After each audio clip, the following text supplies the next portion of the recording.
Um, the next game that I have up here on the list is one called Under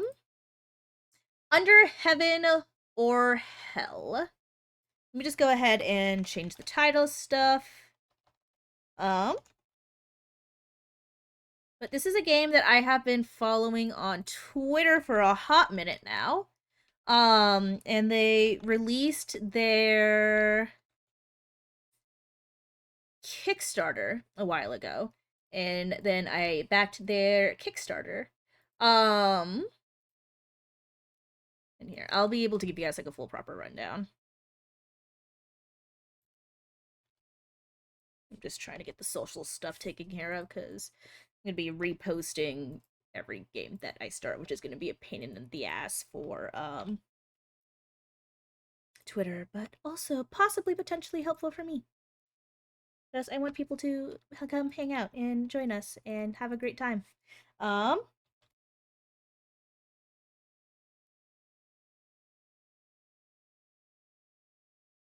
Okay.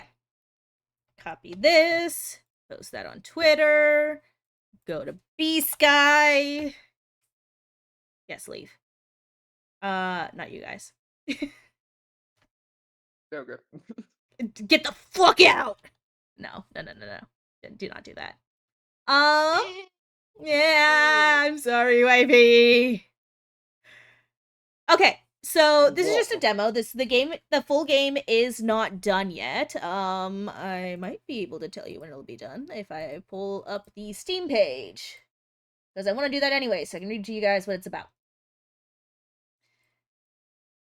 Oi.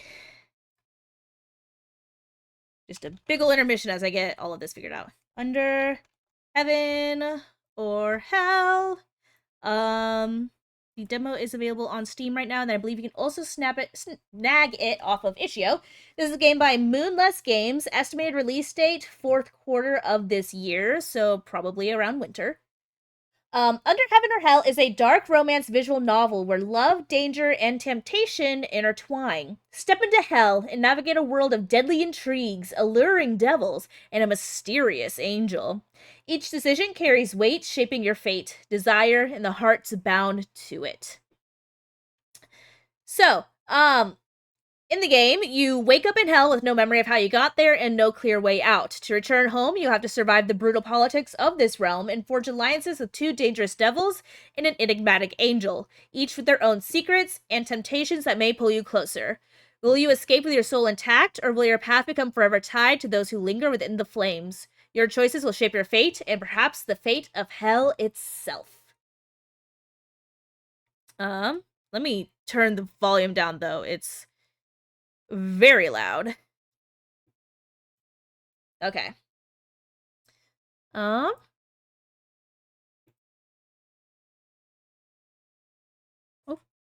I don't have Fujitech up here. Oh no, my wife has disappeared. Oh. Wait, no, my Fuji is up. I should probably change my Fuji.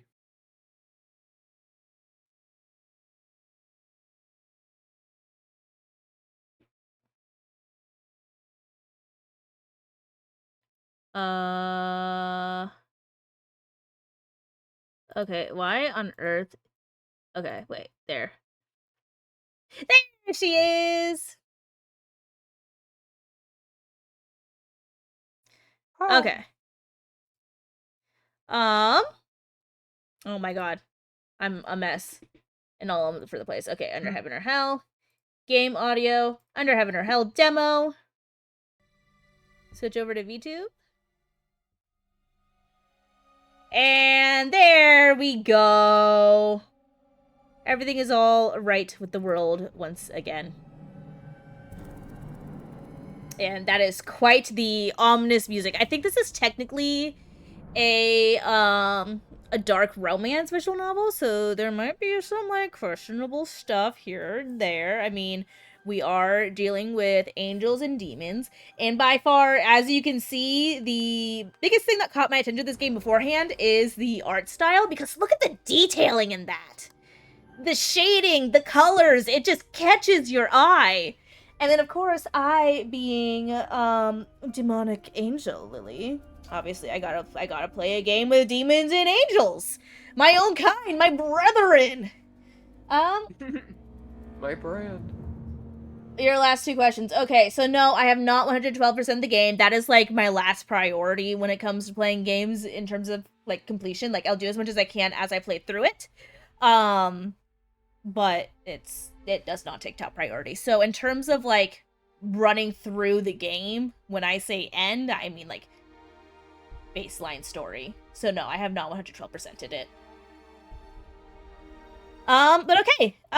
Here we are. I have no idea how long this demo is. It is a visual novel, so my voice might start cutting in and out towards the end because, yeah, it's kind of torturing your vocal cords. But you know, it looks great, and I'm excited to check it out. So, new game. Content warning. This game is intended for an older audience. It contains content that includes violence, strong language injury, and suggestive content. I don't think this is NSFW, but you know, what's the occasional seductive comment or two? Right, wifey? Exactly, sweetie. Oh yeah, you still gonna let me drink you up later? Eep.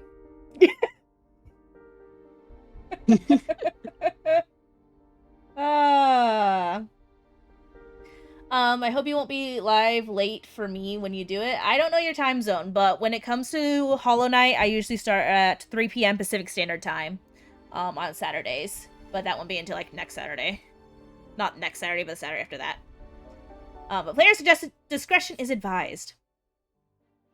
This game uses a codex system. Details about the characters and the story will reveal themselves as you play. Sometimes you'll see a new codex entry unlocked message pop up on the top left corner of the screen. Like this. Huh. A red icon indicates there are unread entries. Unread codex entries are highlighted in gold. Ooh, fancy. Click the codex icon in the top right corner to access it. This world holds many secrets. Some entries only unlock through certain choices. Playing again will help you find them all. Every choice shapes the story you experience. The stories yet untold begin with you. Ooh! Choose your appearance. Well, I'm a pasty white bitch. So, I gotta go with the pasty white bitch. Yes. She does look fabulous, by the way. Like, I love the kind of, like, punk rocker look. What is your name? Cassandra. No. My name is Lily. Boop. Lily, is this your name? Last I checked. Well, technically it's my nickname, but, you know. Yes. Nope. Yes. It's 11 p.m. Ooh, so you're, like, across the water. Well, if you can make it, feel free to come on by. I am not going to be able to adjust the start time, though, because, it's how I do things on Saturdays. Except for, like, the rare occasion, which I decide to start. Well, not really that rare. But if I get really, really bored, I will start early, but typical start time is 3 p.m. I am falling. Falling fast into a dark, black pit. It's like when in a dream and you've tripped, but you cannot wake up. I desperately plead with gravity to let me defy it. Maybe I'll try defying gravity. Didn't know we were Elphaba.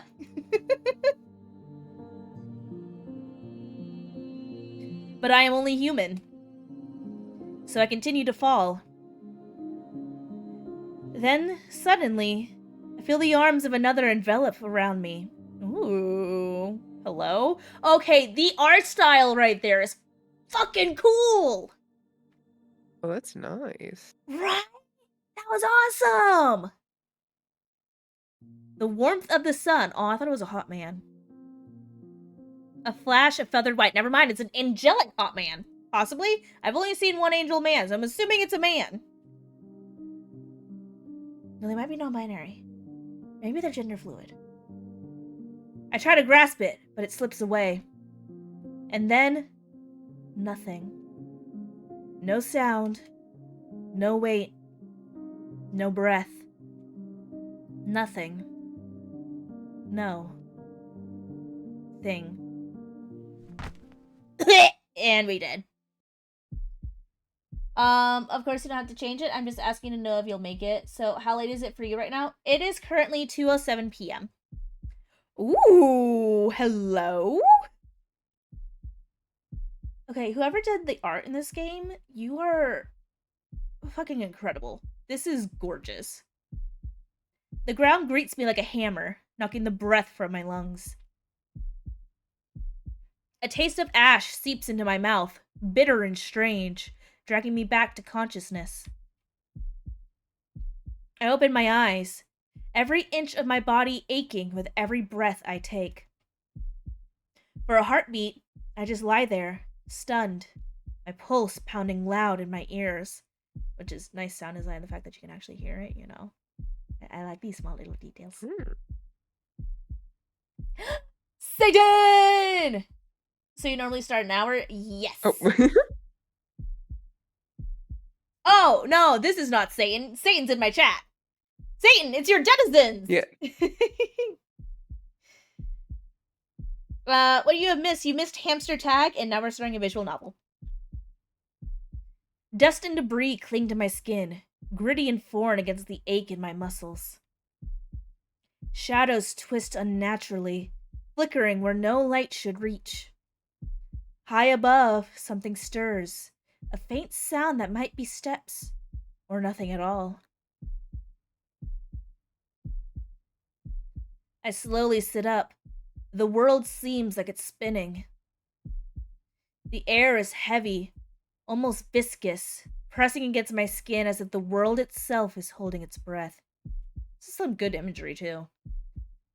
My eyes catch movement out of the corner of my vision, fleeting and ungraspable. And then I find a hot tiefling woman. Hello! She's got like this really cool, like almost pirate look to her. There we go. Now I see it. Isn't she She looks gorgeous? nice. Oh my god. Hi. She got them thick thighs. Damn right she does. Thick thigh girlies represent. Holy forking shirt. Keegan, keep it in your pants. And then I finally look up and see a woman towering above me. This would be, honestly, like the best way to wake up. Let's be honest. For a second, I think I'm still dreaming. The light bends around her. Too bright, too alive to be real. The air feels thicker where she stands, heavy with heat and something that smells faintly of smoke and flowers. And then I see them.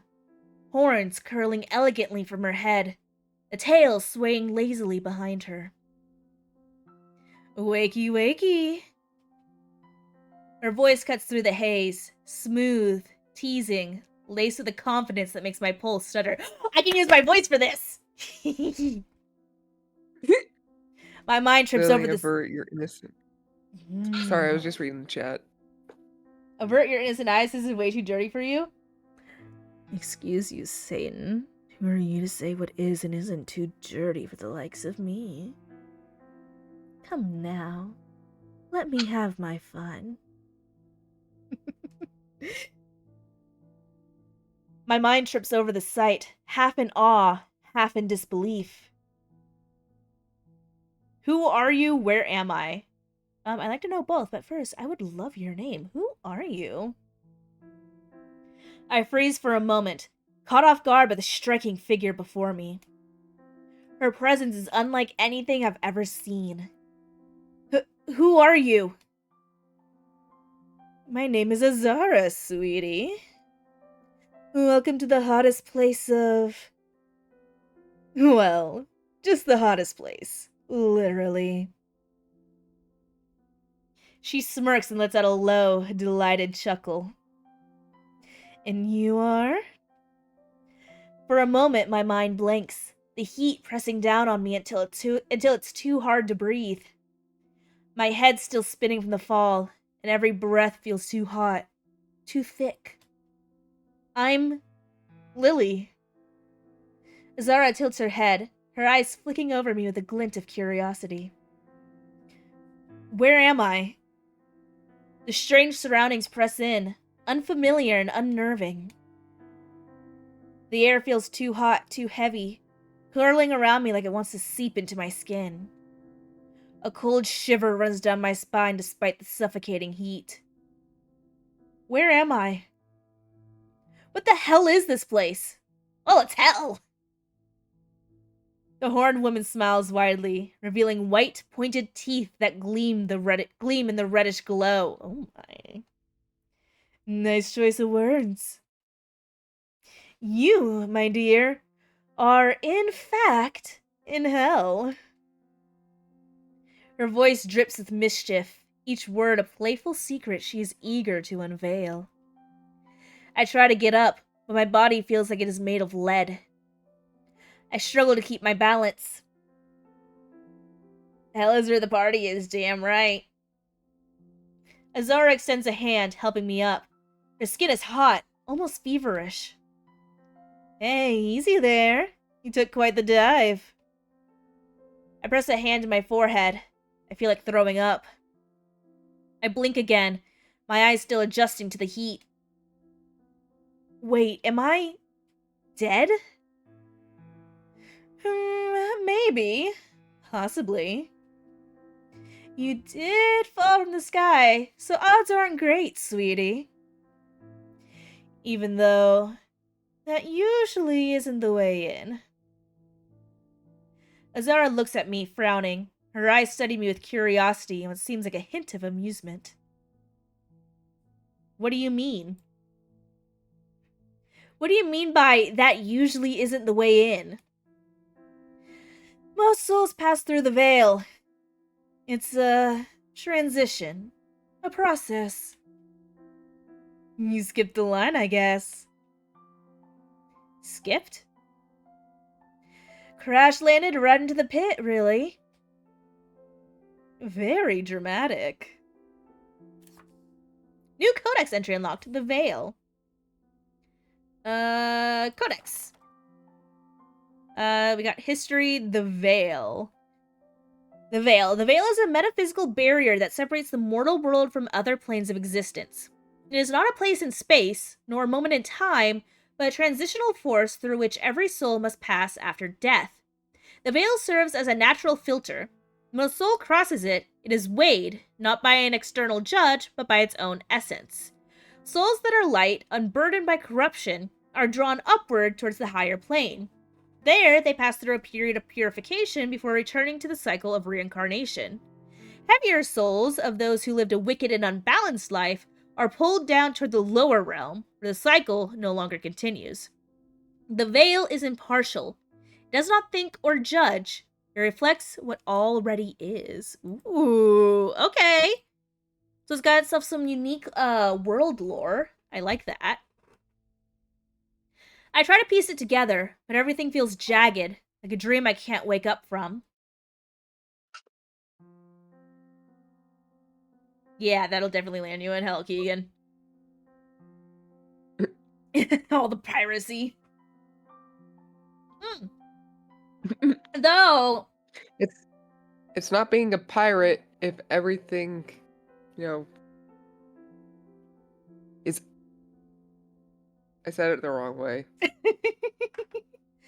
Although, if we were to use the good place logic, piracy would lose you points, but at the same time might gain points because you're avoiding giving money to corrupt corporations. This means that money is not going to, like, bad stuff. But either way, you're fucked if it's the good place, so, Yeah. Wait. I want to rewatch it. If buying isn't owning, then piracy isn't stealing. That's it. Fucking Nintendo, man. Mm-hmm.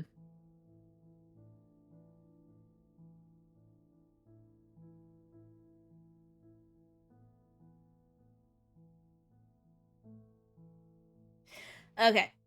Honestly, I've never seen anything like it. That's either very good for you, or very, very bad. I look around. I'm in what looks like a scorched courtyard. It's eerie and beautiful in a spectral, otherworldly way. So, Lily, why are you here? What's wrong with you? Well, that's rude. Why does something have to be wrong with me? Okay, so I got mother trauma, not as much from my dad's side, but a little bit from my dad as well. You also fell from the skies. That too. Does a concussion count? Because I think we can add that to the list. And amnesia. You must have done something very bad. Even if you look so damn good. Oh my! Thank you for the compliment. We met for like all of 10 seconds. Oh my god. Hello? Her eyes glint with curiosity as she takes a step towards me. Before I can respond, I hear a sharp inhale. Oh. Hello, sir. Oh my god, are you my winged savior? Hi. Oh wait, he's been here the entire fucking time? So evidently when we fell, we dragged an angel down with us, and I'm not complaining. Hello? Hi, sir. A figure stirs beside me. His wings are splayed across the floor. Sorry, I heard you speak, Reed. Did you want to add something? I didn't say nothing. Oh. Then I can simp in peace. Hello. Okay, so, both of them. At the same time. Yes? Yes. Yes. Yes. Also, honey, what'd that tail do? Like, you know, I'm not above a little tail play. And feather play. Is he sensitive? These are questions that need to be answered. Please. Do you need help preening? Oh my. Oh my. Wait. Yes. Are they into that though? It's okay. We will establish that. Hopefully, maybe. Devs, can we establish that? I'm gonna message the devs on Twitter and be like, hey, do they consent to wing play? But no, Okay, honey, consent stop. consent will always be established first before doing anything. Obviously. Tail and feather plate, yes. A figure's oh wait, I already read that. White feathers dusted in ash. His face is ethereal, almost too perfect to be real. Hey, are you okay? I knelt down next to him, ignoring the ache in my limbs. You know what? Good on us. The first thing we ask isn't, why is there a feathered man next to me, with a contradictory demon woman on the other side? The two should not coexist in this seemingly hellish realm. But, like, are you okay? Like, no, who are you? What are you? Just, are you okay? Annie, are you okay? Are you okay? Are you okay, Annie? Gosh dang it. His eyes flutter open, brilliant silver with a mesmerizing golden halo. His gaze meets mine with a look of sheer confusion. Lily? Oh, we know each other. Great. His voice is faint and pained. He looks like he's going to pass out again. I help him sit up and look at Azara in growing shock. Wait. Is that an angel? Looks like it. The more I look at him, the less any of this makes sense. An angel? In hell? There we go. Now we're getting it. The angel lets out a soft groan, slowly beginning to regain consciousness. Azara crouches beside me, eyes fixed on the angel with an unreadable expression. It feels like my brain is glitching. What's your name? Tony! Fuck you, Tony!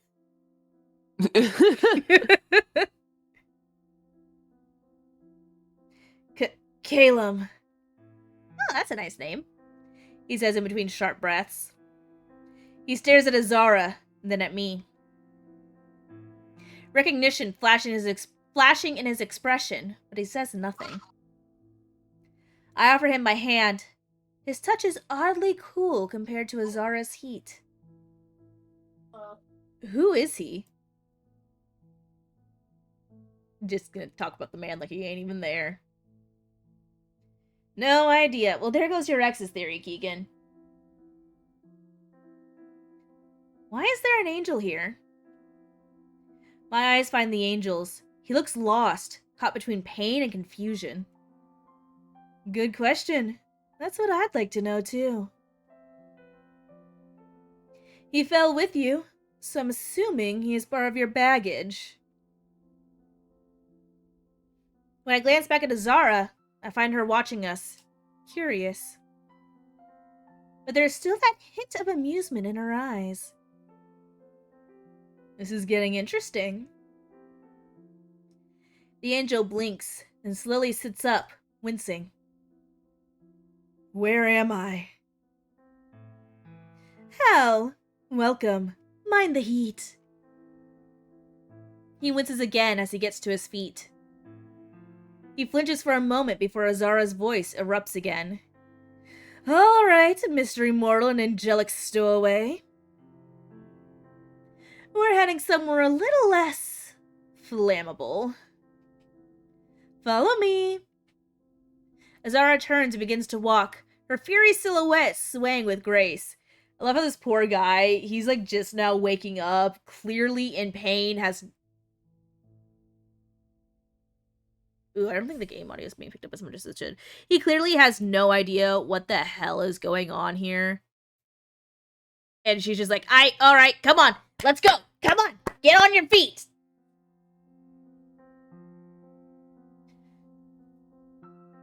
Okay, I think I need to turn the gain up for this game because, it is not getting caught very well.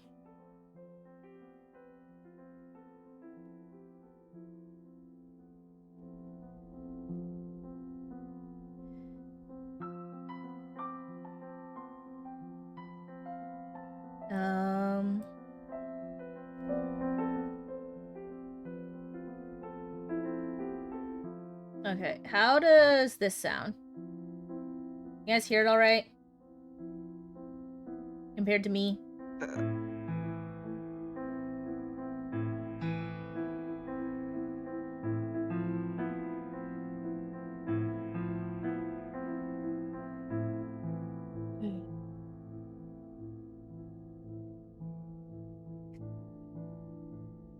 Hello.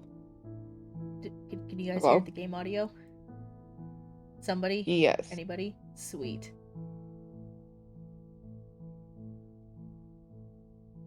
Okay. Azara turns and begins to walk away, her fiery silhouette swaying with grace. I glance at the angel beside me.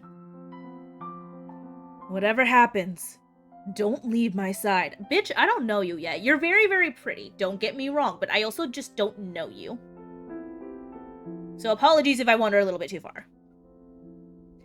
I nod, unsure of anything. My thoughts are scattered and unreal. In a place like this, the only thought that gives me a flicker of comfort is the idea of staying with this strangely familiar angel.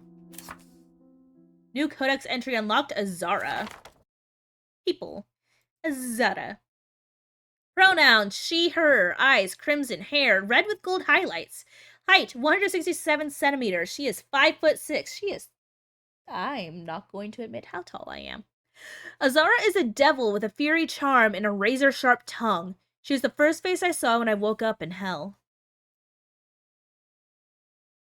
Azara leads us both down a winding corridor, seemingly carved of obsidian and shadow. We enter a bedroom, and I hear the door closing behind us. Ooh, wait, in her bedroom? Hello? Wow, we're okay. I mean, like, I know I was making jokes earlier, but we're moving very quickly. Are we sure we want to do this? Ooh. Look at, like, the skull moth thingy. Inside, it's surprisingly cooler. Not exactly fresh, but not hot in the scorching way hell seems to breathe. The room is lit by flickering candles, while an eerie red tint filters from the sky outside through the large arched windows. You, winged man, sit. Azara orders the angel, pointing at a chair by a crowded desk. The angel stumbles again just as the door closes behind us. Poor dude is going through it. Reluctantly, he slumps on the chair, seemingly exhausted. I can't breathe. His wings twitch, trembling. He tries to lift them, but the oppressive air weighs them down. Azara narrows her eyes, arms crossed. You're not in heaven anymore, feather boy. The air down here, not made for things that can fly high. What happens to angels here? That seems like a very important question. It's gonna be okay as well. I swallow hard, the question burning in my mind. What happens to angels down here? Azara arches an eyebrow, her voice turning thoughtful, but still with a hint of intrigue. Good question. He's the first one I've ever seen take the plunge. She glances at him, something between fascination and caution in her eyes. I guess we're gonna find out. My jaw tightens, the heat, the surrealness, the fragile rise and fall of Calem's chest. Something about her calm, almost pleased attachment stirs something sharp in me. This is not funny! Azara lets out a theatrical scoff. Sweat glistens on Calem's brow. I rush to his side. I place a hand on his arm. His skin is cool. His pulse thuds faintly. Hey, easy. Breathe. Slowly. He looks at me, silver eyes glassy, but steadier. Oh my. I turn to Azara, shooting her a worried look. Azara, do something! We just met this bitch. What makes you think that she's gonna do anything for us? Sorry, honey, I don't mean to call you a bitch. You're a very, very beautiful and wonderful individual. Yes, be respectful. Yes, I should do better about that. Although, in fairness, I also call everybody a bitch at some point. But no, I must do better. I must be better. Ignore my demonic self. He's going to collapse. She hesitates, her eyes flickering between me and the angel. For a moment, she almost looks conflicted. Damn it. With a sigh, she strides forward and crouches beside him, muttering something under her breath. Old, infernal words whose meanings I don't understand, but they carry a weight I can feel in my bones. Don't you dare! The heat around her dims for a moment, like she's reeling it back in. Shh, idiot. She says softly, almost with a hint of worry she tries to hide. He doesn't respond, but he steadies enough to remain upright. Are you okay? I look at him, his pale cheeks forgetting a hint of color. All right, talk. Who the hell are you? Azara throws herself onto another chair with an exaggerated groan. And why did a mortal fall from the sky with a half-dead angel? I have no idea. I'm telling you, I don't know. I don't remember anything. Convenient. There's nothing convenient about this.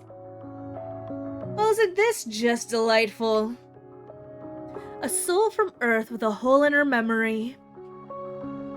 And an angel who's about as useful as a wet torch. She sighs and leans back, staring outside the window. I glance between them when my eyes catch Caleb's, who's staring at me. Hello, sir? Why does it feel like somebody's watching me? Why do you have a token that says, I love New York? I'm just now noticing it. Over in this, like, bottom left corner, there's, like, it looks like either a filled-in pair of handcuffs or, like, a pocket watch. Oh. And it just says, I heart NY. Is New York really that hellish? Yeah. It actually is. Fair enough. R.I.P. to anybody who lives in New York. Apparently you live in hell. I would have thought it was Detroit, to be honest.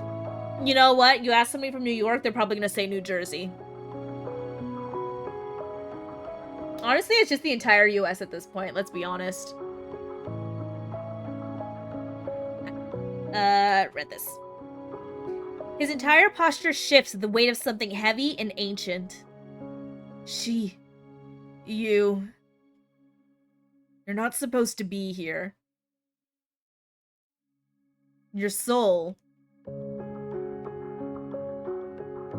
Detroit is Gotham City, I'd rather live in hell. Oof. His voice trembles, reverent and broken all at once. You can't stay here. They find out you... Ooh, what did I do?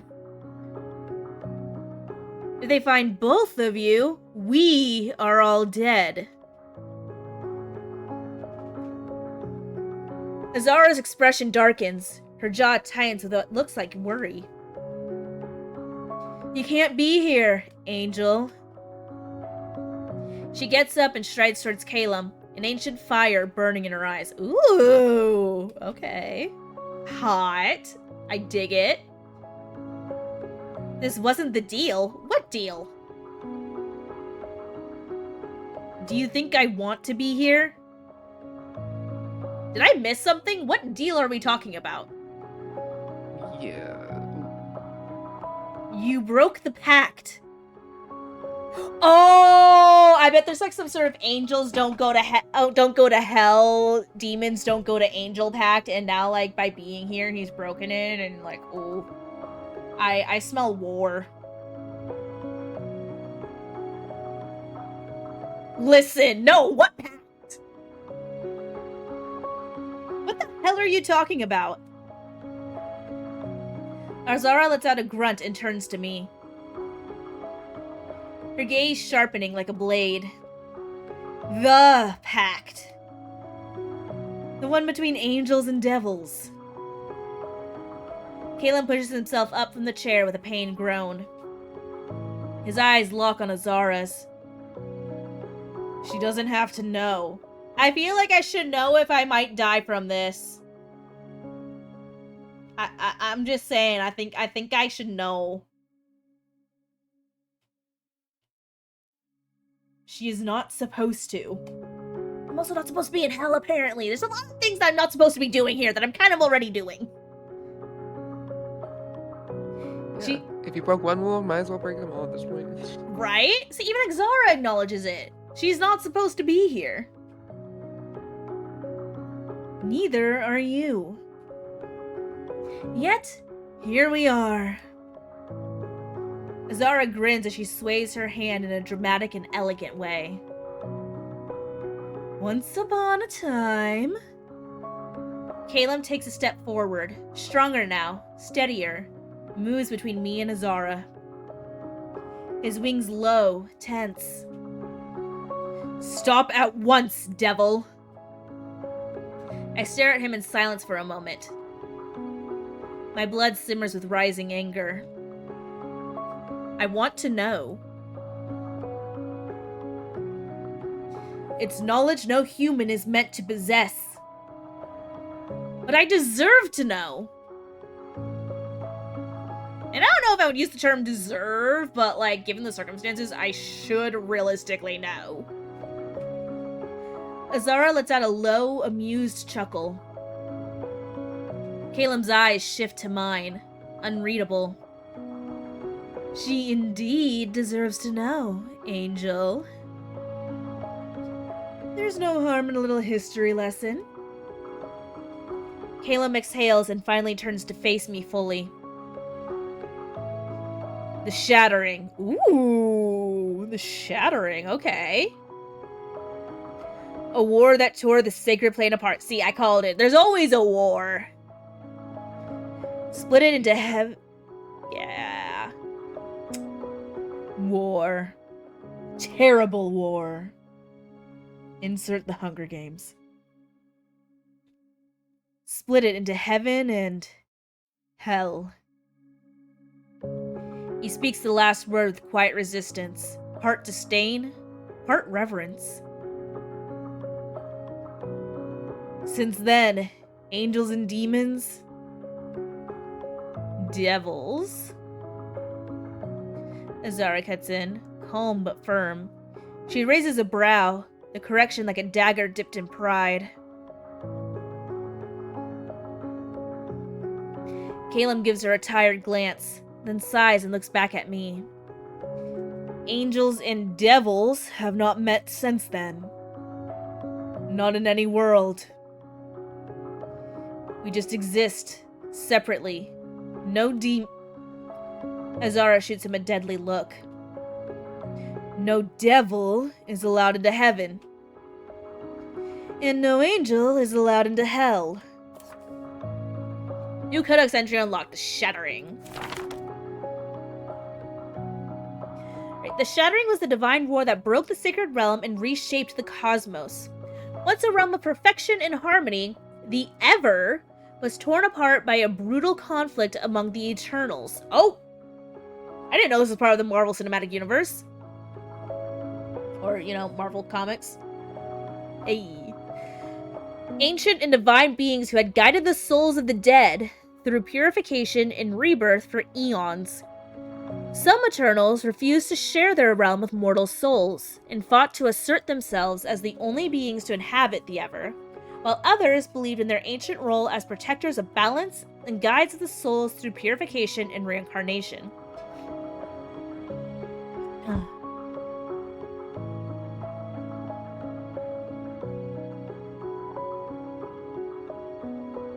The Shattering lasted for centuries, making the Ever break in two separate realms. Heaven, home of the now called angels, realm of order, light, and purity, was born from the remains of the Ever. 3 powerful angels rose to power to keep order and balance, the Council of Celestial Order. Hell, a chaotic and turbulent land, home to the exiled and fallen Eternals, now known as devils. As the angels quickly established their divine order, Hell fell into chaos as the devils fought for power. Eventually, from the ashes of the constant wars, a faction arose, the Council of Obsidian Law. The splitting and rebirth of these 2 factions marked the end of the Shattering era. Fun times. I swallow hard. Caleb has crossed ancient and sacred boundaries. But why? How did you know my name? That seems important. Yeah. I look at Caleb. His face is pale, pained. Dude is just going through it right now. His wings... Oof. Right.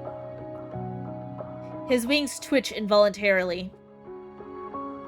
The white feathers catch the eerie light, tinted soft pink by the crimson sky outside. How did you know my name? His silver eyes meet mine. Apparently cold, yet warm with something almost tender beneath the surface.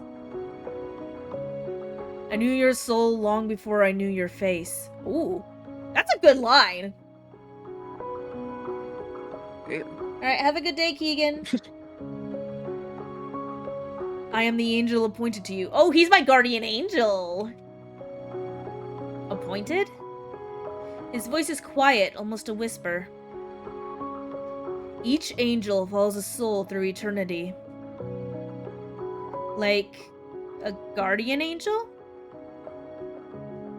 I hear a snort coming from beside me. What else do you want me to call it? I glance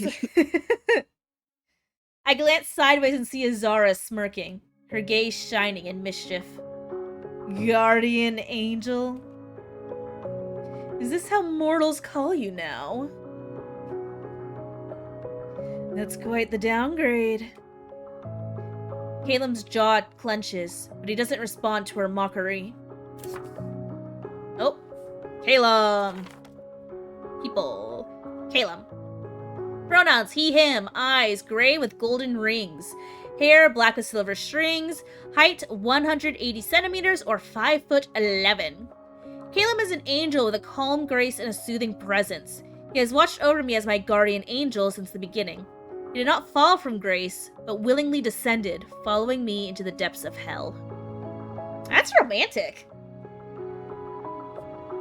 You know, in a certain degree. No, yeah, definitely romantic. Oh yeah, 100%. His gaze remains fixed on me. You're not supposed to be here. Your soul is not meant to be here. I mean, I wasn't exactly a saint in life, but I do agree with you. I glance at Azara. No offense. None taken, sweetie. She lets out a chuckle, her eyes studying me with curiosity. But you must have been way less than a saint to end up in this hot mess of a pit. Alright, what about heaven and hell? My eyes dart between the two figures, both unreal, striking. Two opposites, but each impossibly beautiful, I'll say. One with a presence that feels sacred, the other with a charm that drips with danger. So you're telling me heaven and hell are real?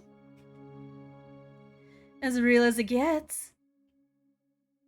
Caelim's eyes narrow, almost questioning. You don't believe in heaven? I guess I do now. His stoic face tightens into a slight frown. Well, I'm sorry. We were given religious freedom on Earth. My bad for not inherently believing in heaven or hell. God. He looks disappointed. I'm sorry. God. It'll be awkward when he finds out you believe in Cthulhu instead. No, I believe in the flying spaghetti monster. Dang. Yeah. Either way, you get some. You could get hentai for both. This is true.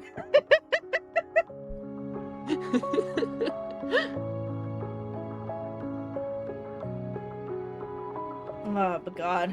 First I disappoint my parents, now I disappoint angels. I mean, I think I still got the devil on my side at least.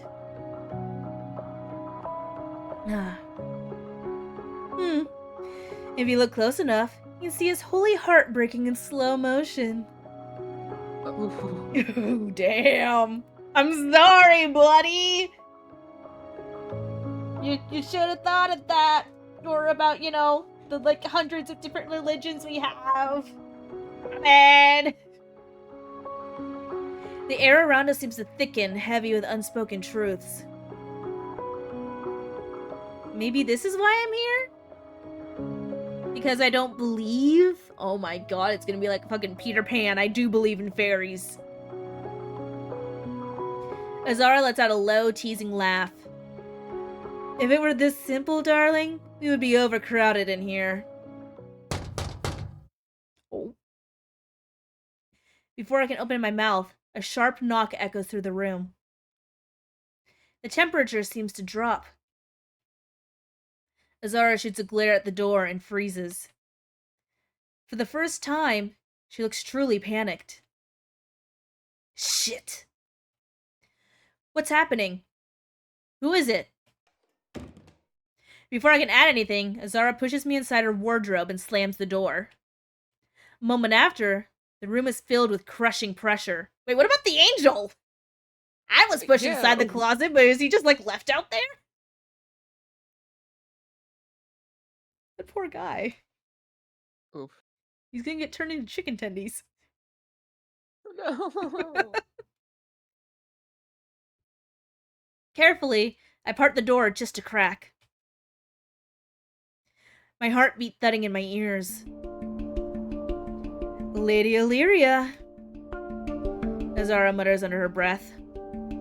Oh, okay, hi, Miss Tall and Imposing. A tall woman steps inside the room, followed by 2 armored guards. Oh yeah, he's fucking dead. Their blades shine under the dim light of the chandelier. Lady Illyria's horns glint like polished steel, her robes trailing on the floor following her movements. Her gaze finds Calum instantly. He's so fucked. I am so sorry, Calum. Angel. Her voice is soft but final.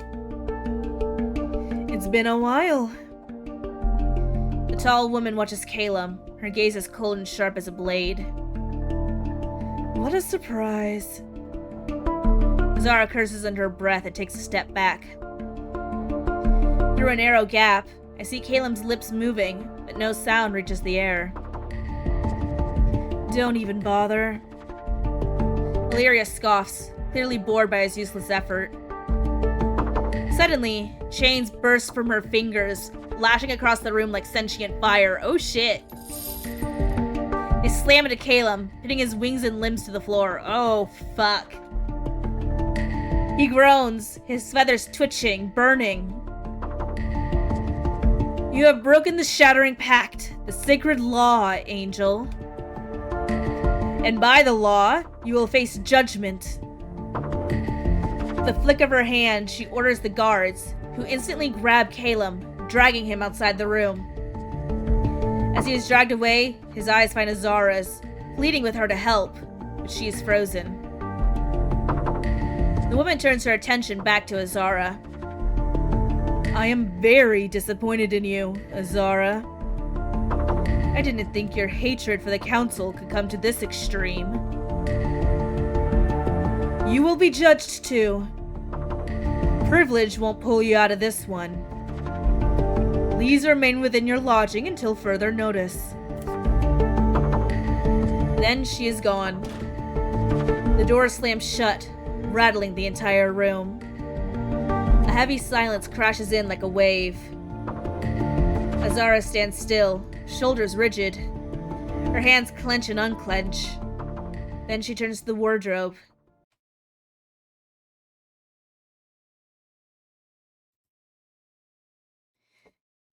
You can come out now. After I read this codex entry.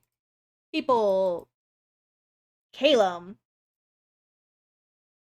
He has been taken away, arrested for trespassing the borders of hell where angels are forbidden.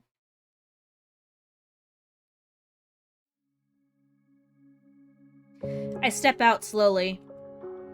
My heart beating so fast my chest aches. The image of Calum chained and dragged away burning into my mind. Azara is pacing, her jaw tight, her eyes burning. She stops in front of me. Her expression is unreadable, but something heavy lingers in the air between us. Who was that? That woman. That, my dear, was Lady Illyria.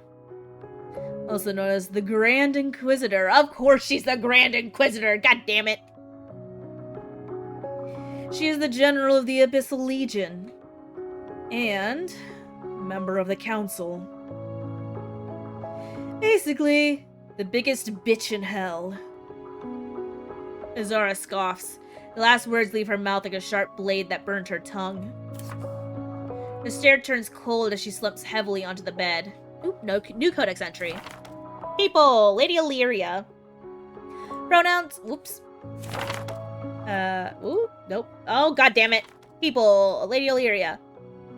Pronouns, she, her, eyes, brown, hair, blonde? I would have called that white. Or gray. Height, she is 185 centimeters. She is 6'1". She's taller than Calum. That's a tall bitch. Lady Illyria, known among hell as the Unforgiving Flame, is the Grand Inquisitor of the Council of Obsidian Law, and serves as the supreme enforcer of infernal law within hell. As general of the Abyssal Legion, she commands Hell's army and brings punishment to all those who defy infernal order or break the binding pacts of the Council. She took Caleb captive until the Council will decide the cost of his intrusion into Hell. Probably death. Mm. I mean, Either like, that, they turn him into hell or a demon. devils. I mean, it would make sense given that this is, like, you know, a really big fucking deal that you don't cross over into the other world and now he's done so. Like, that's war causing.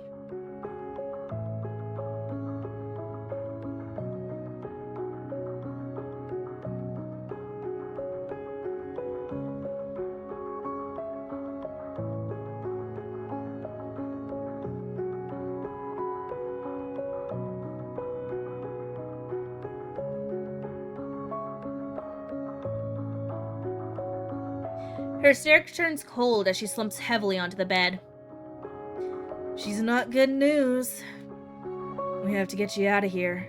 Soon. Azara lets out a heavy sigh. She brings her hand to her forehead and pinches the bridge of her nose. Then she looks at me with narrow eyes. Stay here. Don't move. Don't talk. Hell, don't even breathe if you don't have to. I'll be back as soon as possible. She strides towards me, her hips swaying with that effortless grace. She extends a hand towards me, her fingers warm against my skin as they brush a lock of hair from my face. Ooh. Oh my, hello, ma'am. Be a good girl. Yeah. Yes, mommy. She gives me a smile, sharp, almost wicked. Her burning eyes holding mine for a long moment. Then she turns and steps away, walking towards the door and closing it behind her. She left. I sink into one of the armchairs. Its cushions softer than I expected. My eyes wander, trying to drink in every detail of a room that feels too strange to be real.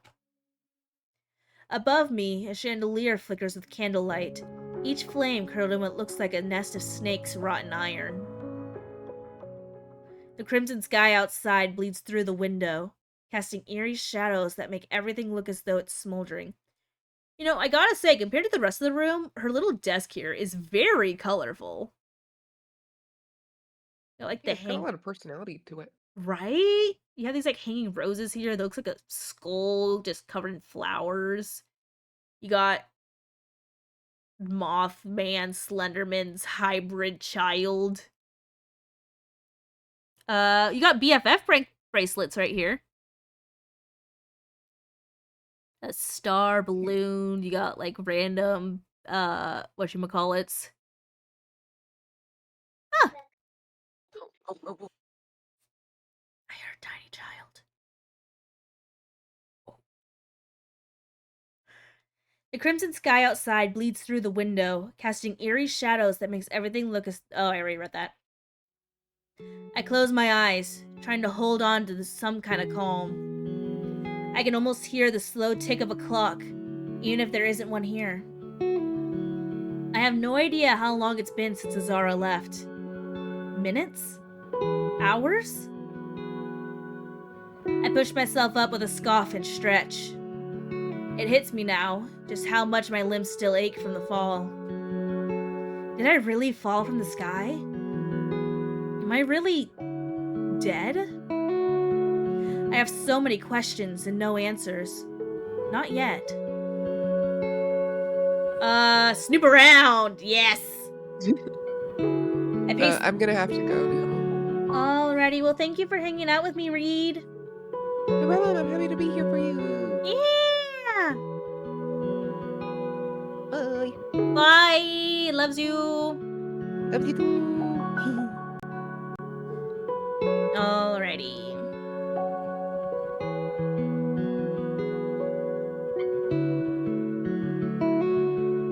Well, I pace the room, restless, looking for something, anything. Even just a distraction. I creep towards the shelves, my eyes scanning the strange collection before me. Yeah, that's a lot of randomness. It looks like they could be souvenirs from Earth. And then, an actual human skull. I see China, Christmas, Okay, apparently Azara just really likes New York. You got Big Ben over here. I can't quite tell what that might be. But nice. I'm surprised to see earthly things. Odd reminders from another world. From my world. Ooh, I can click on them. On a shelf, snow globes of cities from Earth are neatly lined up. London, New York. Oh, is this Tokyo, not China? Maybe this is Tokyo. I pick one up and shake it gently. The tiny flakes swirl around a frozen city, trapped in glass. Icy white, the exact opposite of the place I find myself in, where everything seems set aflame. A faint smile appears on my lips, a small, bittersweet memory of home. What about the crow? I lean closer to a little crow statue. Every feather is itched with unsettling precision. A faint gold glint flickers in its eyes. Probably a reflection, or maybe my nerves playing tricks. Yet a slow tension curls in my chest, as if the bird is quietly observing me in return. That. A jewelry box sits at the corner of the desk, its dark wood surface polished smooth. Patterns swirl across its surface, delicate and intricate. I reach out, curiosity tingling in my fingertips. It's locked. I'm not foolish enough to try to violate its secrecy. Good, smart on ya. My attention is caught by a compass tucked between the other objects. I reach out and lift it from the desk, but the moment I touch it, the needle snaps to life. Oh my god, is it Jack Sparrow's compass? It spins in frantic circles, as if something is tugging at it from every direction at once. Weird. BFF bracelets? A bundle of rubber friendship bracelets lies nearby, faded but still colorful. Imagine she was BFFs with an angel, and then they got, separated from the war. They look innocent, harmless, the kind of trinkets you forget in a drawer back home. They shouldn't matter, but somehow in this place, they do. Bunch of keychains. I look down at the big ebony desk, cluttered with key rings. One with a plushy shark, one that reads I Heart New York. It's strange. These are souvenirs, things people collect when they travel.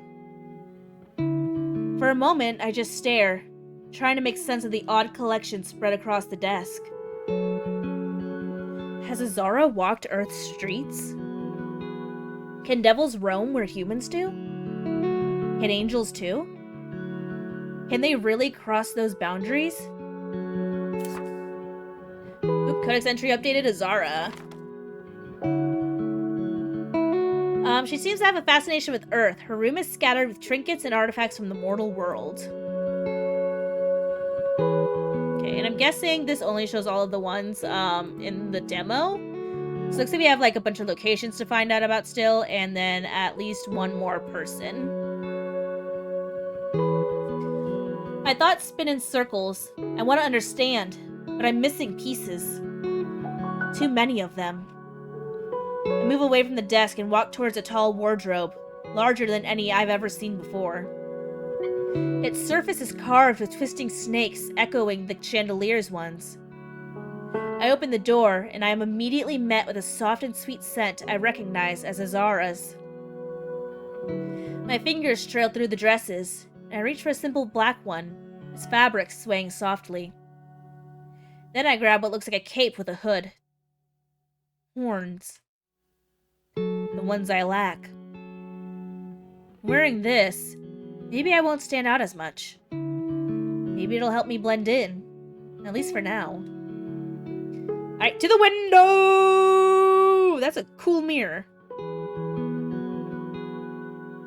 And it's on the backboard of the bed. I just got a whole slew of new ideas. None of them safe for work. I slowly step towards the big arched windows. The glass is smudged, smoky like even light struggles to pass through it. Outside, the sky churns. A crimson ocean, molten, restless, dangerous. And yet, hauntingly beautiful in its own bizarre way. My gaze drifts. There's no sign of life, no vegetation. Just a scorched landscape. The ground is paved with what looks like obsidian, slick and sharp. Where the hell am I? We're in hell! Doesn't matter. I shake my head and let out a low, sad chuckle meant only for myself. Hell, that's where I am. See, girl, you get it. The word comes to me, bitter, tasting like ash, like the burnt landscape in front of me. I mean, we did land in a bunch of ash, so that might have something to do with it. I mean... I lean my forehead lightly against the glass. How did I even end up here? You know, it's a good thing that this is stained glass, because who knows who could be looking up at us right now. Not staying very hidden right next to a window. Sure, I'm not perfect. I wasn't perfect. But this? Ending up in hell? Feels like a punishment I never saw coming. My expression darkens. I pull away from the window. Shit. I scoff loudly. I've had enough of this room. Enough of the waiting. The air feels like burning, too still, like the walls themselves are watching. I can't sit here any longer, waiting for Azara to return. What if she doesn't even come back? What if she's gone, vanished? What if she abandoned me? Or worse, what if she got caught and is being judged too? My legs feel stiff and heavy, reluctant to any movement. When I walk towards the door, each step feeling louder than it should. Carefully, I turn the handle and peek out. Nothing. The corridor stretches out in both directions, dimly lit and quiet, like it's holding its breath. Oh, we're so gonna get caught! I would have, like, crawled into bed and just taken a nap, you know? My heart pounds so fast and loud, like it wants to escape my chest.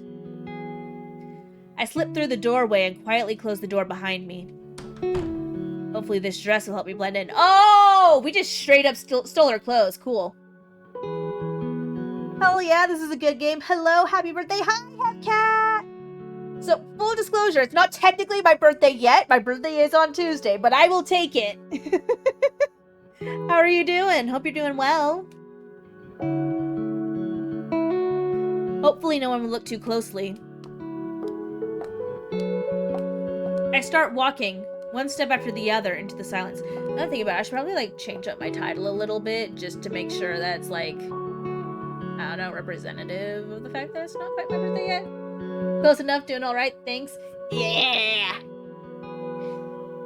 I'll figure something out. I don't know. But glad to see ya! Happy to have you here. Into whatever comes next. Oop.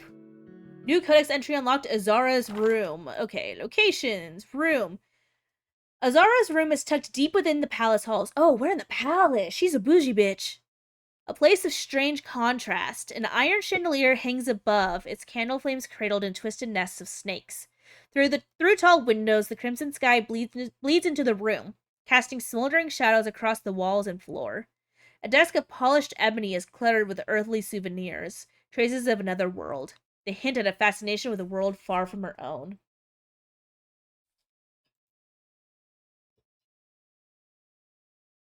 Oh, I'm gonna need more water.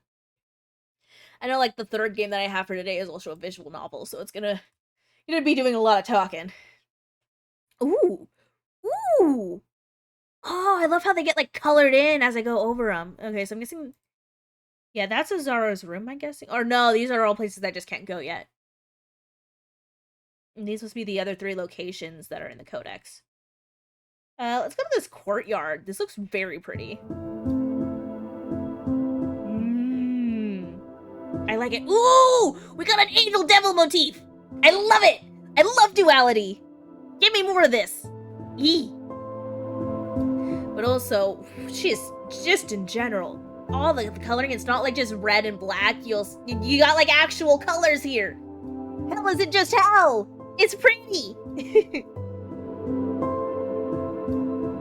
I step carefully into what looks like a strange garden. The place is dimly lit by a series of oddly shaped lampposts scattered throughout. Their twisted and unnatural forms cast an eerie and faint purple glow that reflects over the dark floor. The sharp green stone of the building clashes with the crimson sky in a way that shouldn't work, but it does. I look up at the palace, turning in place, suddenly unsure. What is this place? Well, you just said it's a palace. It's clearly a palace at all. The building looks the same, but different in some way. The architecture is familiar. Same sharp arches, same towering spires. Something is off. It feels like a dream copying a reality, but the colors are too vivid and the details don't add up. This place has a different energy, quieter, almost gentle. Somehow not coherent with the rest of the palace. My eyes search the twisted shapes, hoping to find any sign of Azara. Azara? Are you here? Yes, this seems like a smart idea. Just start calling for people in the middle of a devil-infested hell. As a human who's not supposed to be here. Okay, but whispering also isn't gonna get the job done. Like, come on. I whisper her name cautiously, but there's no reply. Only the silence and the faint glow of the purple lights. Like, if you're gonna commit to trying to get yourself caught by looking for someone, at least yell it. I know, I'm like contradicting myself here. It's what I do best. Around the edges of this strange garden, dark flowers bloom in clusters. At first glance, they look brittle and dry, as if they've been burned. But when I look closer, a faint glow pulses from their petals. A soft light that seems almost alive.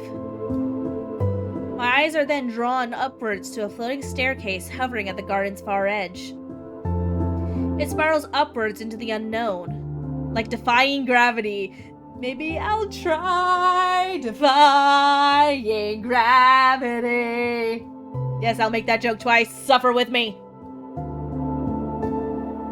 In the center of the garden, a fountain stands out. It's carved in pale stone, contrasting sharply with the dark ground. Let's look at the flowers. Pretty. I crouch beside the glowing flowers, reaching out to brush a petal between my fingers. Despite their dry and brittle appearance, the petals are soft and warm, pulsing gently like a heartbeat. The faint glow they emit is hypnotic, a slow and steady rhythm that seems to want to pull me in. They smell of smokes mixed with something sweet that reminds me of burnt honey.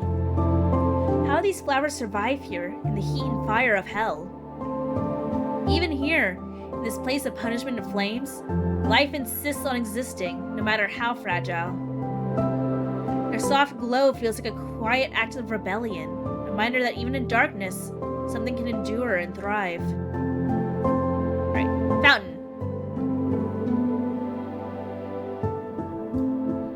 I step closer to the fountain, drawn by the shimmering water that seems more like liquid night trapped in stone than anything natural. It reminds me of the nights back on Earth, when I would be staring up the stars far away from the city lights. It feels strange to find something so deeply human down here. In a place built on flame and damnation. I lean over to touch the water. It's cool and refreshing against my skin, in contrast to the heavy heat of the air surrounding me. A subtle vibration travels through my hand, a quiet pulse that makes me shiver. At the center of the fountain stands a statue, towering over it. neither fully angel nor entirely devil. Her face is unexpectedly calm, almost serene. For a fleeting moment, I lose myself in the depth of that watery sky, feeling both comforted and deeply alone. And staircase. I turn my gaze back to the floating staircase. It spirals up, twisting and curving with no visible support. An impossible structure that challenges everything I know about gravity. Are we gonna defy it? The steps vanish into the unknown. They seem to lead nowhere. No platform, no door. Just endless crimson sky. Part of me wants to climb onto the first step and see where it leads. But a sense of fear twists my stomach like a warning. Still, I can't look away. I almost feel challenged. I shake my head and frown slightly. Nope, I already died once today. Good on you, girl. The words fall from my lips with a bitter sarcasm, and a hint of sadness hits me like a stab in the heart. Alright, looks like we're leaving. The eerie purple light from the lamppost flickers softly, casting strange shadows over the burnt trees and scorched earth. This place is beautiful and terrifying all at once. A secret corner of hell where a nightmare seems to meet a dream. For now, I turn away from this mysterious garden and head towards the dim corridors. Alright, so we got the gardens. The garden is somewhat hidden within the palace grounds. The clash of deep green stone and vivid crimson sky makes the whole place feel slightly out of sync, like something copied but never quite right. Dry flowers cluster at the edges, glowing softly, pulsing with quiet life. A floating spiral staircase coils upward, disappearing into the endless red sky. A pale fountain cradles water as dark as the night, shimmering with tiny sparkles that call to mind the clear, starry skies of Earth. Alright, well, I'll go to the walkway. I go down a steep set of stairs and step into a courtyard. Oh, this is where we first landed. I recognize it. This is where I fell not long ago. I can't even remember exactly when. Time feels distorted, wrong. The air hangs still. The trees look scorched, their bark cracked and brittle, yet they glow faintly from within. Pale blue lights flicker from tall, twisted lampposts, casting long shadows that shift even when I don't. At the far end, a small iron gate between me and an endless sea of red. Ooh, let's go look at the gate then. This one. I walk towards a small iron gate that gives into the unknown. My hand pauses on the iron, which is hot. Too hot. It almost burns. No, it does burn. Fucking hell! I cuss under my breath and instinctively bring my hands to my mouth, wincing. I glance around quickly, making sure no one heard me. I grip the edge of my dress, Azara's dress, and wipe my burned fingers. Brilliant idea, Lily! Just touch the devil's gate! Very smart! I mutter, annoyed at myself. My pulse is still hammering. I let out a deep sigh and lean forward. Careful not to brush the gate again. Imagine you just, lean your head against the gate. Just oh my fucking god, melt your face off. Brand it with the gate. That would be painful. My eyes wander further and further beyond the bars. Looking for something, anything, in that scorched landscape. Oh. That looks fun. Far off, a towering structure rises, black as the void itself.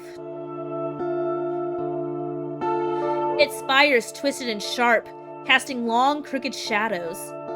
No paths lead to it, no cover. Definitely not an escape option. Oh, there's some lamps out there. I take one last look and step away from the gate.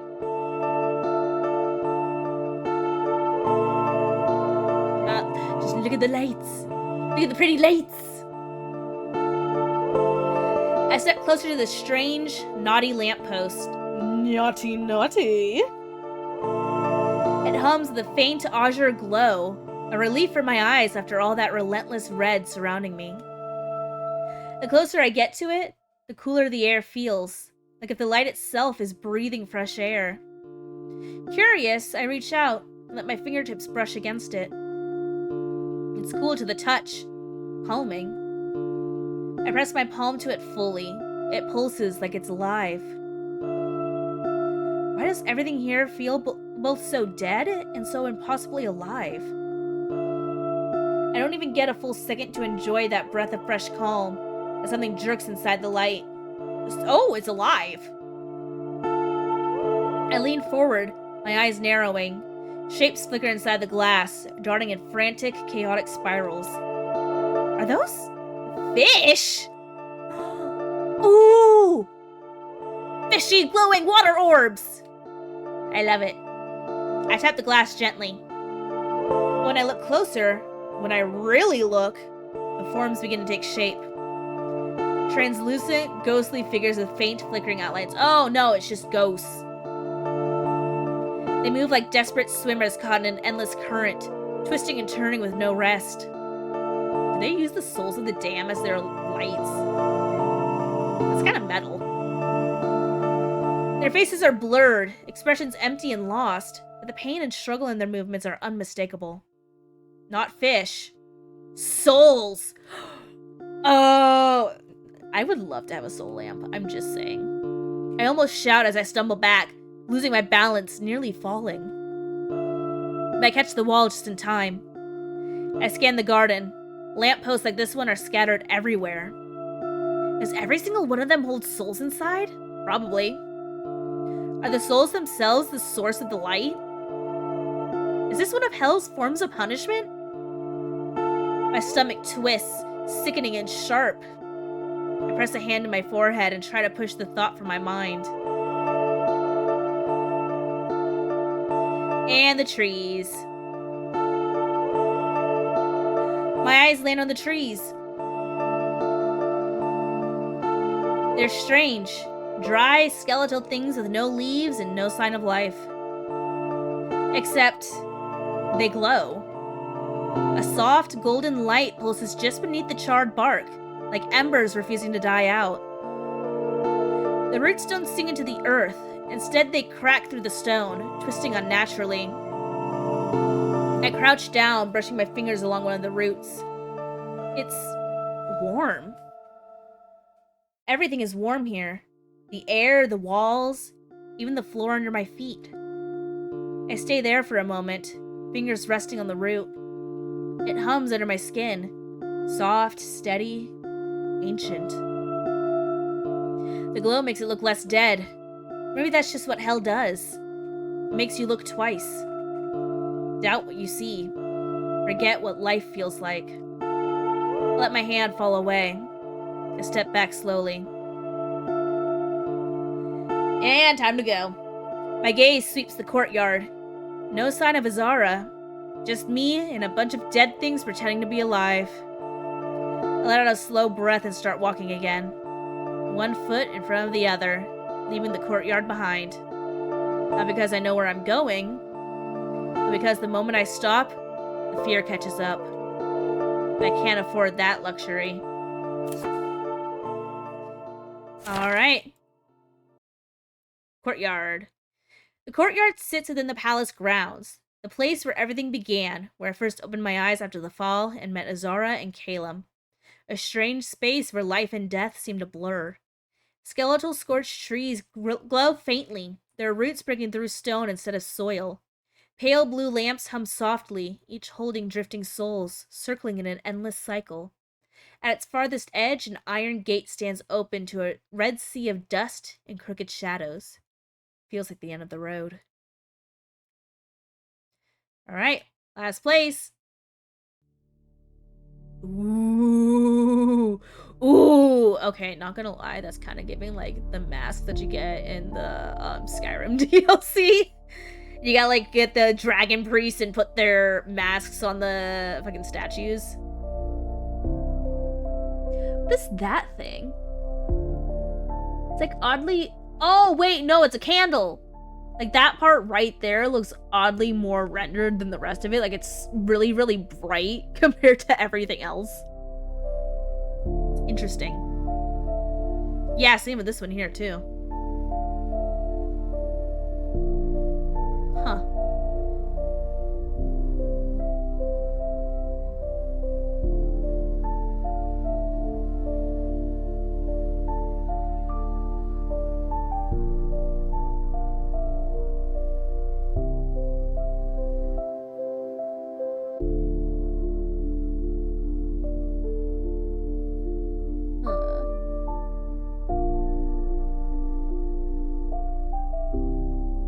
Sorry, I'm looking up something real quick.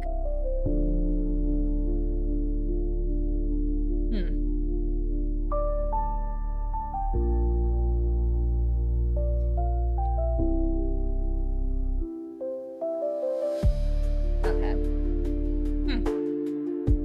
Not my B-Day yet, Phoenix! Tuesday! I should clarify that inside my thingy. Oh well. But thank you, regardless! Hope you're doing well, Phoenix. And welcome in. I walk the corridors of this strange palace with quiet, deliberate steps, trying to be weightless, invisible. Like silence could somehow protect me. Everything here seems wrong. The dim lights flicker soft and unnatural, casting shadows that seem almost alive. My heartbeat thrums loud in my chest, in my throat, in my ears. If someone sees me, really sees me, what then? Would they kill me? Well, I'm dead already, I guess. I shake my head, trying to shut out that thought from my mind. Shit. I mutter under my breath as I turn a corner, and then I see it. A massive door, iron-bound, pulsing with some quiet power.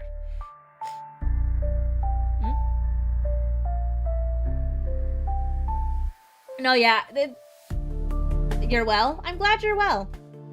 But yeah, I need to like clarify that inside my thingy, because what I'm doing is it's a week-long birthday celebration, but I feel weird getting happy birthdays when my birthday is like officially on Tuesday. No, I could just pretend every day is my birthday.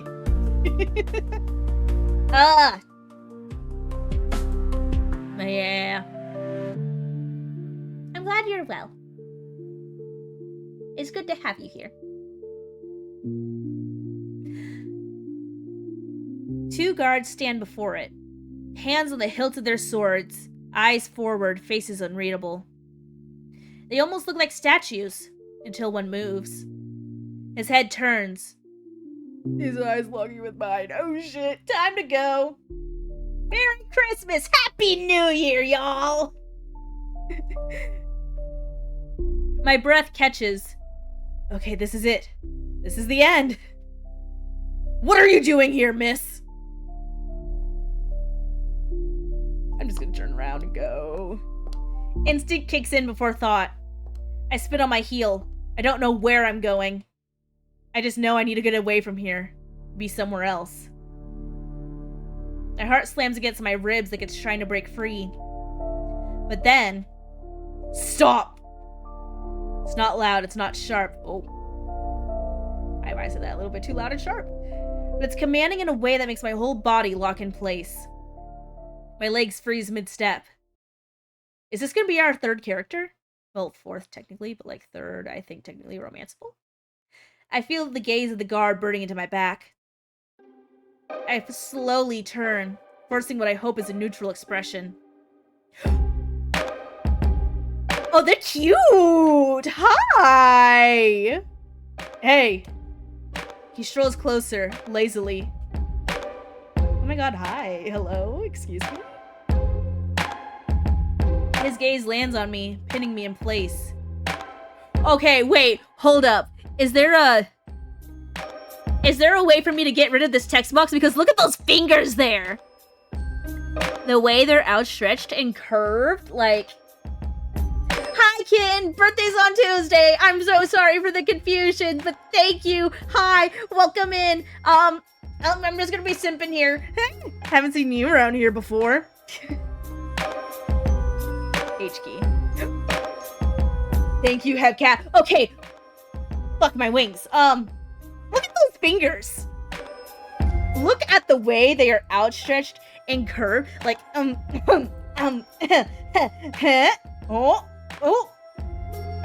eh? You can't see what I'm doing in my hand, but just, Hi, hello, nice to meet you. What you doing later? I need to stop simping over every character I see, but you know what? You put them in a position like that. No, that's a bad thought.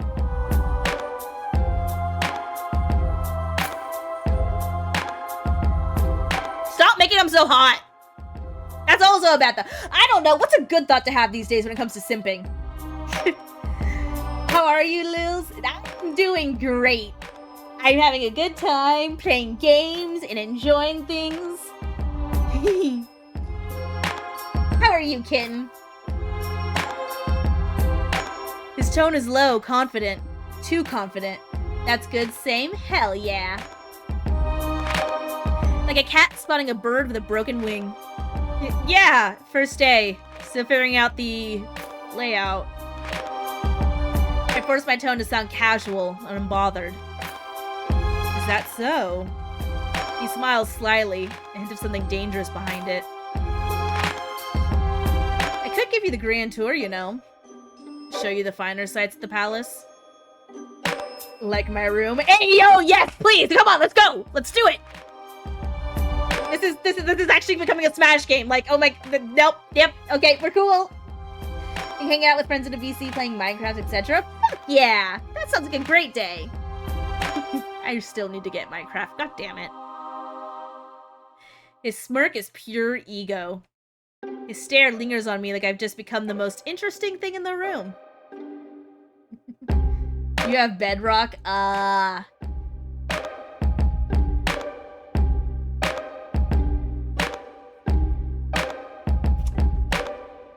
well, now two can play this game. Tempting. A lifted brow, feigning curiosity. Tilting my head as if I'm actually considering it. You look like trouble wrapped in pretty, you know? Okay, dude, that was a weak line. Like, come on, give me more to work with. He steps closer with lazy confidence, then sweeps his arm out, pinning me against the stone wall. I'm gonna go now, but it was nice to hear from you. Take care and have fun, and you as well, kid. Thank you for stopping in. Simping and everything. Damn fucking right. I am shameless in my simpitude. You comment on me like this, I'm sorry. I'm down bad.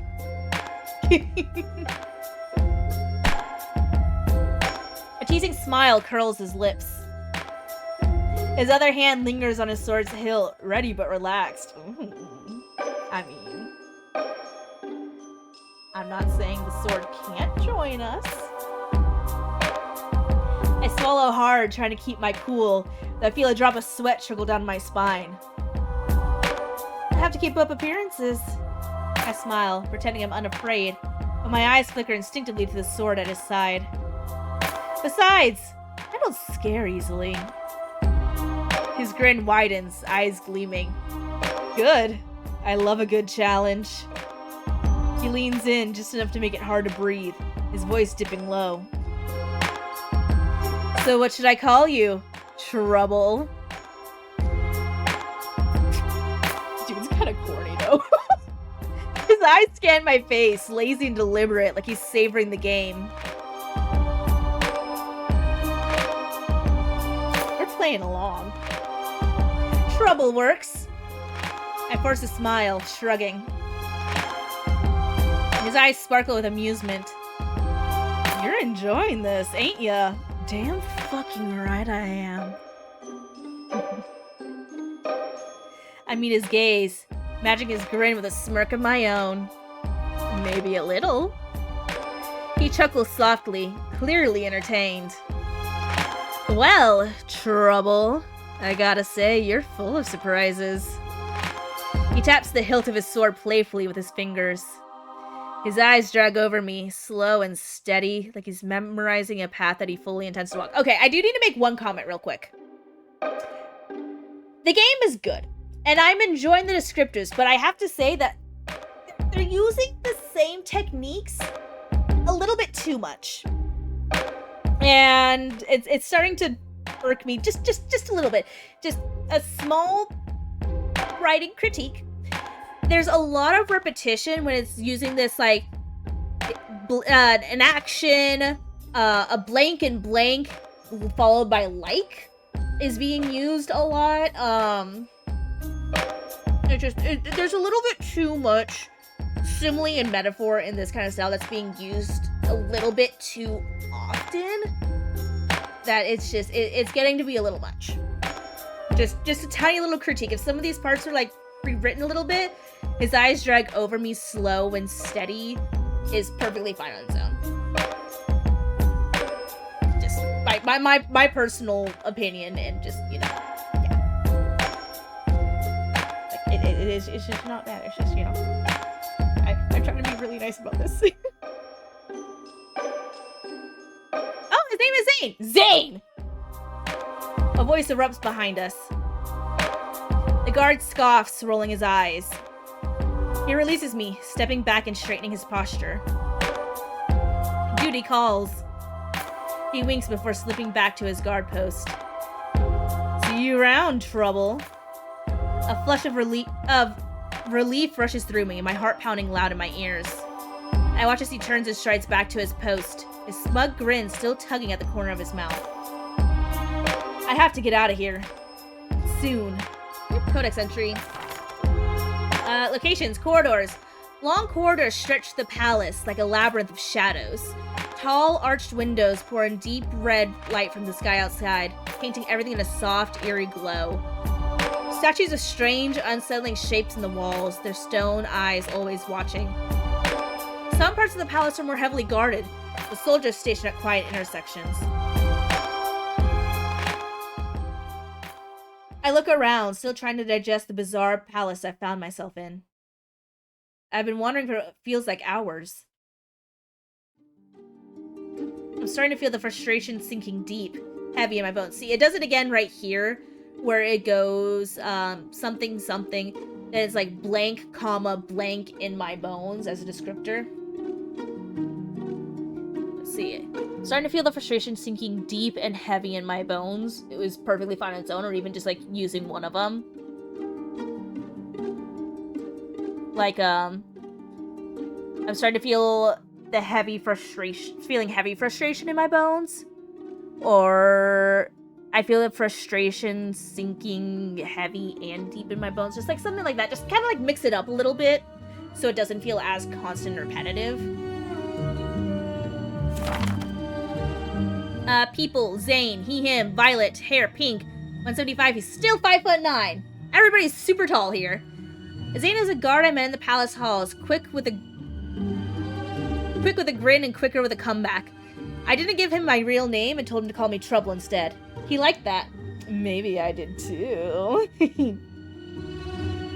Suddenly, fingers wrap around my wrist and yank me back, hard. A warm and soft hand clamps over my mouth before I can even gasp. What in the hell do you think you're doing? Familiar voice, low and sharp. And see, it does it again here. Something, comma, blank and blank, comma, continues. I turn my head and I see Azar glaring at me, half furious, half worried. Are you crazy or what? I knew mortals weren't the brightest stars in the sky, but you, darling, just shattered my already low expectations. She finally removes her hand from my mouth, and I let out a shaky breath. My heart is pounding so hard it hurts. For a moment, I thought that this was the end. I was just... Honey, I don't care what you were just. If they find you, I don't even want to think about what they do to you. Or worse, me. I frown at her words. They hurt more than I'd like to admit. Azara scoffs and scans our surroundings with narrowed eyes. She then looks back at me. I didn't even realize how deep I'm frowning. Hurt by her words and maybe even more by her disappearing on me. Oh, don't give me that look. She rolls her eyes and, with her usual and effortless grace, flicks her hair back. Okay, there's no point in getting angry, okay? We're in a foreign world. We don't know what the fuck is going on, and we blatantly disobeyed the only person who would know what's going on. So I say her opinions are valid. Apologize. Listen, I'm sorry, okay? You weren't coming back, and I was freaking out. I couldn't just sit there, not knowing if you were coming back or... Zara interrupts with a dramatic, long sigh, flashing me a grin like I've amused her. Again. You're too cute for your own good.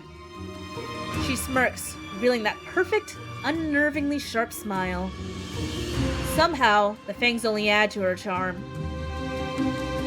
She doesn't let go of my wrist. Instead, her fingers slide down, finding mine, lacing them together with purpose. Her skin is soft like the petals of those strange flowers in the garden. Warm, comforting.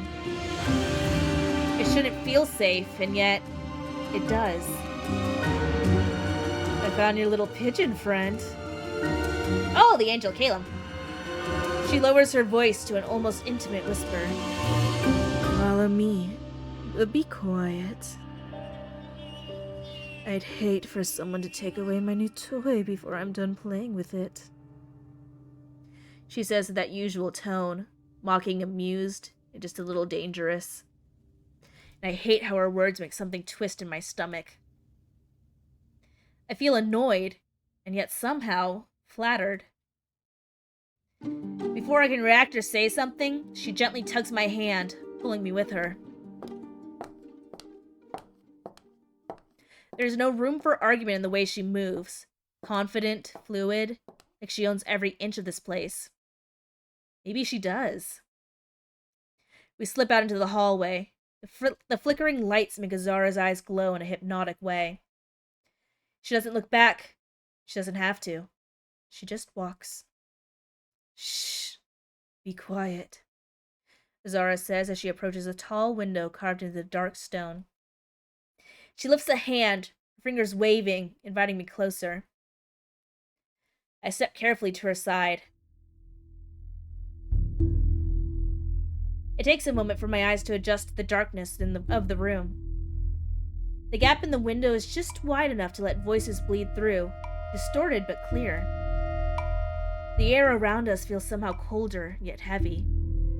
I hold my breath and lean closer. Azara narrows her eyes, muttering a quiet curse under her breath. Shit. They already started. A voice from inside drips like oil, measured, smooth, and utterly in control.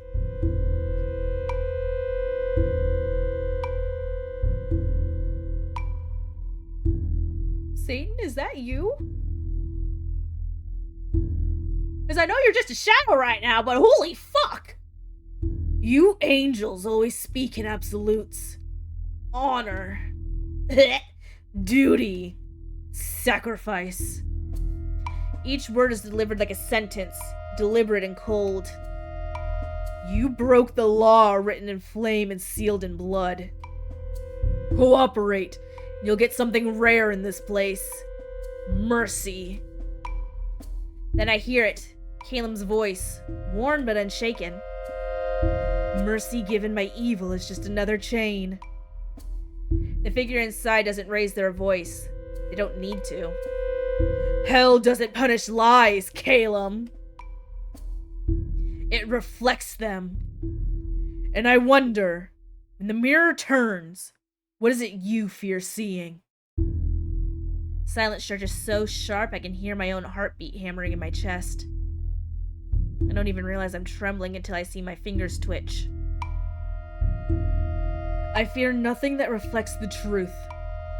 You fear nothing, you say? How quaint. Oh!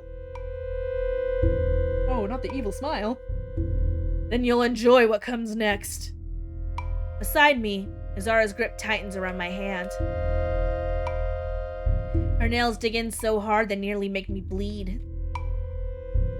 A sharp sound tears through the air. Then a cry, ragged, broken, agonizing. Cuts through me like a blade. Not just pain. A sound that shouldn't exist in this very world. Oh, did they cut off his wings? My breath catches, It feels like the floor falls out from beneath me. My eyes widen in horror. Through the narrow opening, I see him.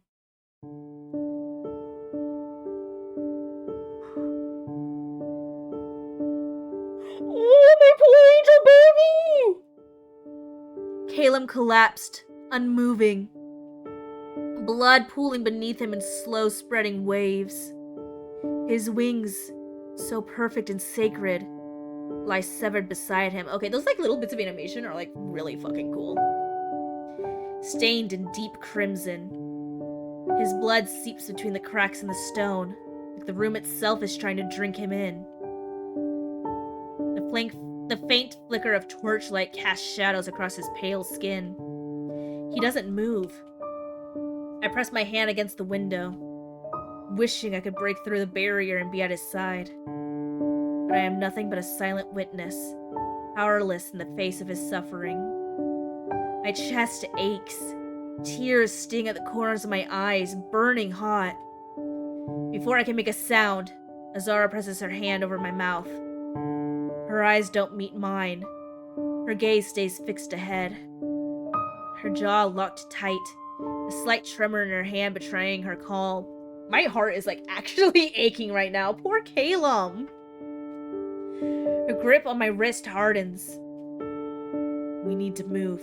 Now. No time for questions. Azara firmly pulls me along. Her steps quick and determined as we flee into the shadows. Hey, and that's the end of the demo. Under Heaven or Hell, thanks for playing. Under Heaven or Hell is still in development, and your support means a lot to us. If you like this demo, be sure to wishlist on Steam to be notified of our Q4 2026 launch. Follow our progress on the full game on X and Blue Sky. Back us on Kickstarter. Already did. So yeah, there's Under Heaven or Hell. I hate the fact that I didn't get to meet this guy. I would like to know who you are. Excuse me. Hello, sir, person. There's pronouns. There might be somebody who's non-binary. We'll see. Yeah, art design is gorgeous. The story is intriguing. Poor Calum. I need to know what happens to my poor baby boy.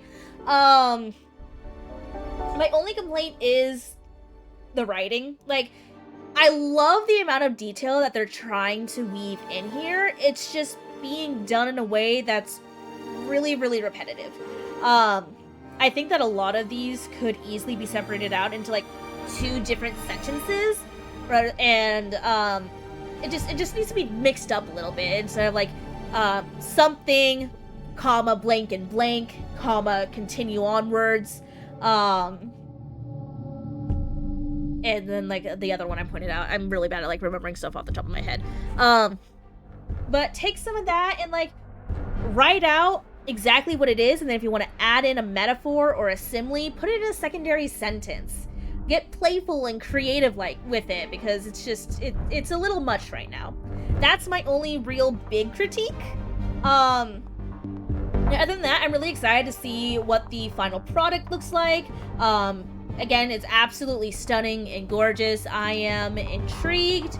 I think looking at the Steam page, they are aiming to have multiple endings with 70,000 plus words.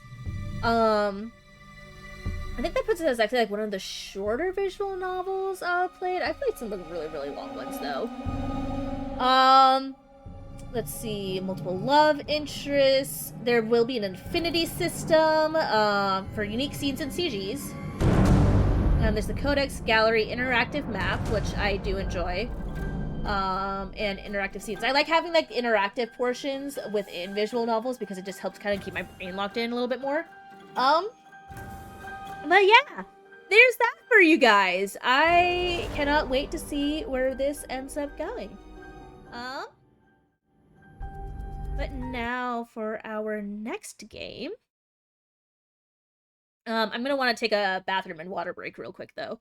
But our next game is gonna be Queen's Domain. It's definitely not gonna be as reading intensive. This is like kind of like an RPG type. It reminds me of Skyrim. I don't know if it like plays quite the same. But we shall see. Queen's Domain. Boom. Oop.